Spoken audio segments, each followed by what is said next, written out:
sejam muito bem-vindos ao programa Viva Saúde, que está apenas começando. Que bom estarmos juntos mais uma vez para conversar sobre a saúde, né? A saúde da nossa família, minha saúde, a sua saúde e daquelas pessoas que a gente ama. Nós sabemos o quanto isso é importante, conhecer um pouco mais, nos apropriarmos um pouco mais de assuntos que são de grande relevância ao nosso bem-estar e ao bem-estar daqueles que estão conosco.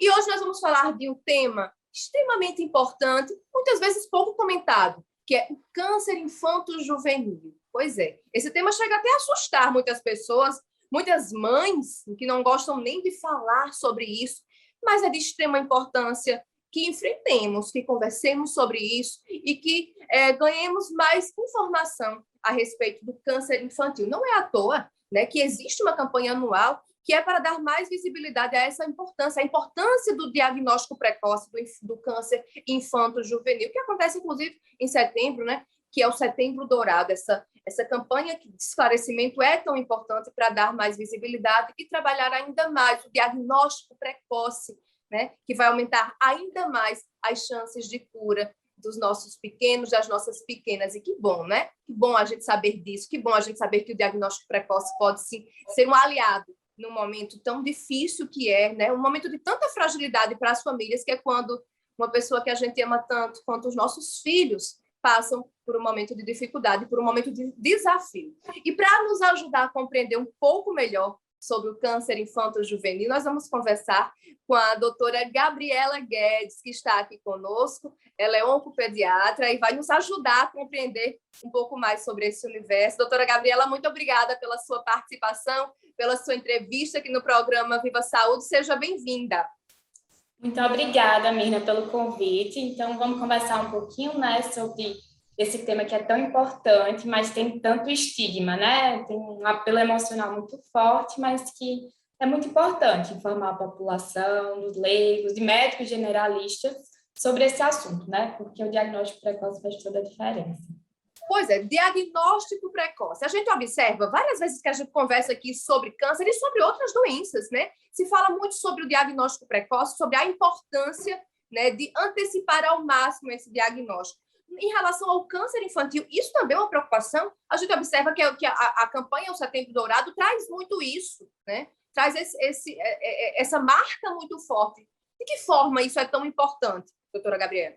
Então, assim, acho que como um papel protagonista, né, para esse diagnóstico precoce, a gente tem os médicos generalistas e os próprios pediatras, né, que são os nossos grandes apoiadores, que geralmente fazem um encaminhamento para a gente quando há uma suspeita.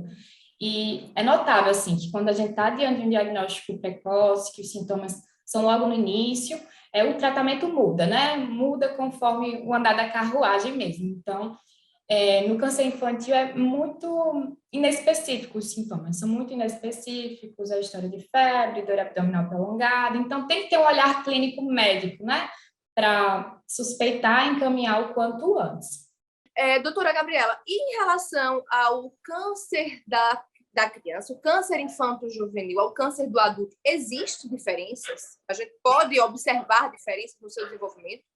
Sim, na verdade, mesmo assim, no câncer na faixa etária adulta, ele está muito relacionado a fatores ambientais, né? Existem fatores muito bem esclarecidos, álcool, uma alimentação desbalanceada, tem um cigarro aí, também como papel protagonista de várias situações oncológicas. Na criança, a gente não tem muito isso. Na verdade, os fatores ambientais, eles ocupam uma ínfima parte, sabe? Não é nem muito descrito nas doenças existir essa associação. O que a gente percebe é que as crianças, elas têm o câncer na criança, ele tem uma origem nas células embrionárias mesmo, né? Do embrião ainda. Então, uma mutação que ocorre ali, ou quando a criança já está crescida, acontece ali, acaba desenvolvendo o câncer. O fator ambiental, ele não ocupa um lugar de tanta importância assim como no câncer na população adulta. Por isso, os sinais e sintomas, mais uma vez, são nossos aliados, né, para conseguir convocar as crianças o mais rápido possível. Agora, acredito que esses sinais e sintomas, assim, são extremamente variáveis, né? E a criança, ela, principalmente assim, na primeira infância, ela acaba adoecendo com mais frequência do que um adulto, enfim, não é? E isso realmente deve ser um desafio, né? Separar, né, separar essas doenças, fazer essa triagem, chegar até esse diagnóstico acaba sendo um desafio também muito grande para os próprios profissionais. Sim, não deixa de ser. Nunca é um diagnóstico que a gente pensa em primeira instância, né? Mas a gente tem que sempre ter uma pulguinha atrás da orelha quando existem alguns sintomas inespecíficos. Por exemplo, uma febre aí prolongada, uma criança que já está com muito tempo com febre, que já foram excluídas por causas infecciosas, não, já usou antibiótico, já usou um tanto de coisa. O que mais? O surgimento de sangramentos no nariz, sangramento na boca, surgimento de hematomas no corpo, né? Não só os hematomas nas perninhas, que as crianças têm essa facilidade, né? Cai, bate, enfim. Tem os traumas no local, mas hematomas espontâneos em regiões que não são tão típicas assim, né? Não estão tão associadas a quedas, aumento do volume da barriga, então a criança tem uma barriga bem tranquila e os pais no banho, por exemplo, palpam uma coisa esquisita ali na barriga. Então, são sintomas, dores inespecíficas, dores ósseas, que não tem muita característica de dor em crescimento. Diversos sintomas que realmente são muito inespecíficos, é desafiador, mas que sempre tem que estar ali na nossa lembrança. Uhum. Em relação a velocidade de multiplicação celular na criança, a criança está em pleno desenvolvimento, não é? Então, ela está ali crescendo a 1000 por hora, então, assim, engorda bastante nos primeiros anos de vida, cresce bastante. E essa multiplicação celular, quando a gente vai trazer para a questão de tumores, ela acompanha essa velocidade também que a criança está passando, ou isso é relativo? Isso é relativo. Na verdade, assim, o câncer, a definição dele é justamente uma proliferação anormal de células malignas. É justamente isso que você pontuou.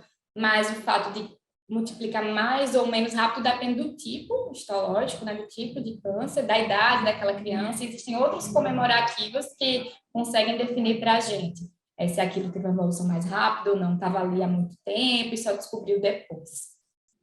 Certo? Em relação aos tipos de cânceres mais comuns nessa faixa etária, doutora Gabriela, quais seriam que a gente poderia pontuar? Tá, então, em primeiro lugar, sem dúvida, a leucemia. A leucemia é a doença mais comum, o câncer, né? Mais comum da infância, especialmente a leucemia linfóide aguda. Tem altas taxas de cura, de 85% a 90% dos pacientes, coisa que é estranho até quando a gente conversa com pessoas que não são da área, porque quando a gente fala, estou trabalhando com câncer, e cura? E as crianças sobrevivem? Não, na verdade, o câncer infantil ele tem altas taxas de cura, né? Claro que o Brasil ele tem assim, muito a melhorar nesse quesito. Investir em diagnóstico precoce, em tratamentos mais especializados, a gente vai conseguir, mas é isso, assim. E, em segundo lugar, a gente tem os tumores do sistema nervoso central. Eles são os tumores sólidos, porque a leucemia é uma doença no sangue, não forma bloco, massas tumorais. Em termos de massas, a gente tem o tumor do sistema nervoso central como um carro-chefe também, nesse sentido, em segundo lugar. E ele vem acompanhado de sinais neurológicos, né? Uma dor de cabeça muito forte, progressiva, vômitos, atraso do desenvolvimento neuropsicomotor. Aquela criança, por exemplo, estava andando, estava bem, e aí ela começa a regredir, ou começa a cair do nada, fica um estrabismo, aparece, coisa que não existia antes, perda do equilíbrio. Então, tudo isso também sinaliza para a gente a presença do tumor do sistema nervoso central.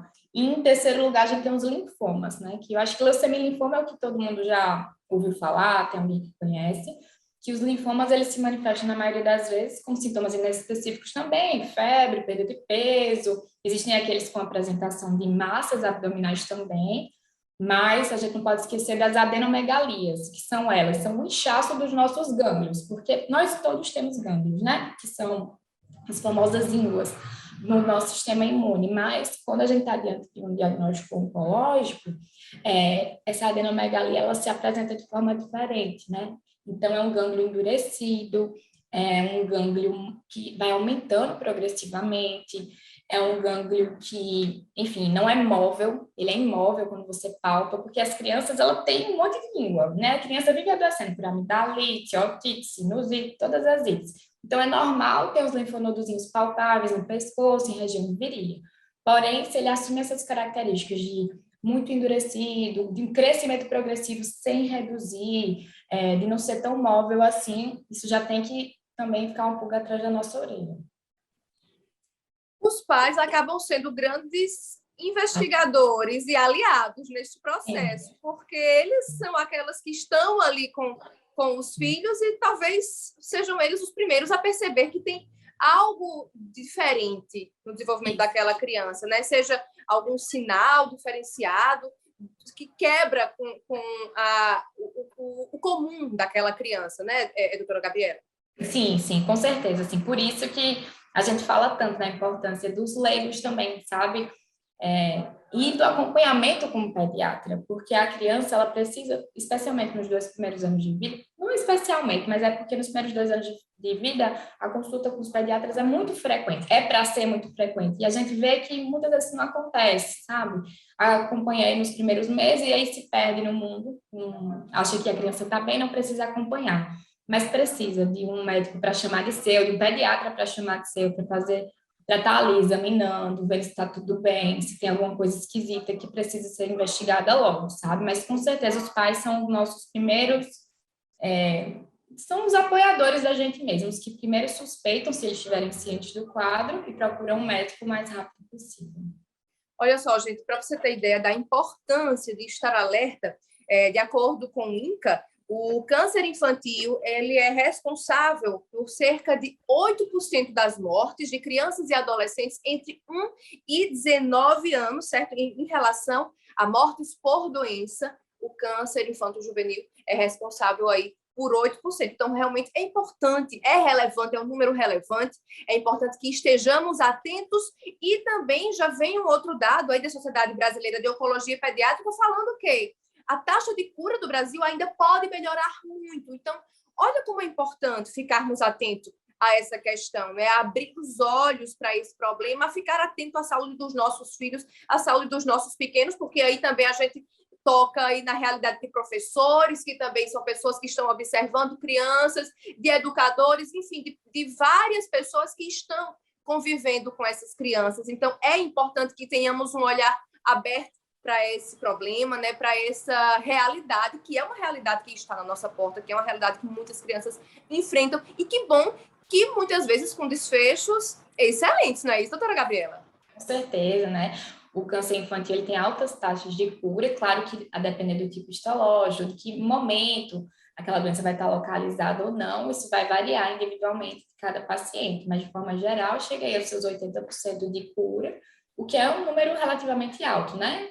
Que, enfim, não é isso que as pessoas acham. Na verdade, em falar de câncer, as pessoas já me olham estranho, mas não, na verdade, a gente consegue resolver a maior parte das doenças, graças a Deus.